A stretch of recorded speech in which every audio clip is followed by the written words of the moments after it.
Once upon a time, there was an old woman named Betty who lived in a small cottage in the countryside. She had lived a long and fulfilling life with her husband, but he had passed away many years ago and she was left alone. Betty had no children or close family, and her only companion was her faithful dog, Charlie.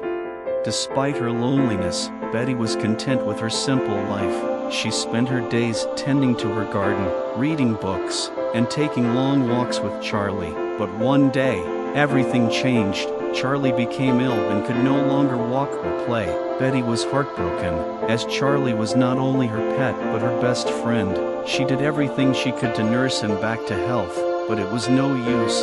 Charlie passed away, leaving Betty alone once again. The loss of Charlie hit Betty hard, and she began to feel the weight of her own mortality. She was growing older and weaker every day, and the thought of dying alone filled her with fear. Despite her sadness, Betty tried to keep a positive outlook and continued to live her life as best she could. One day, as she was walking through the countryside, Betty came across a group of children playing and laughing. They reminded her of the joy and innocence of youth, and she couldn't help but smile. But as she continued on her way, she realized that she would never experience that kind of happiness again.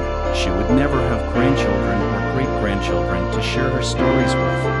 From that day on, Betty's health declined rapidly. She became frail and unable to care for herself. The once lively and independent woman was now confined to her bed, waiting for the end. And when it finally came, she passed away quietly, alone in her cottage, with no one to mourn her passing. Betty's story is a sad reminder that even the happiest of lives can end in loneliness and sorrow, but it also serves as a testament to the resilience of the human spirit and the ability to find joy in even the darkest of times.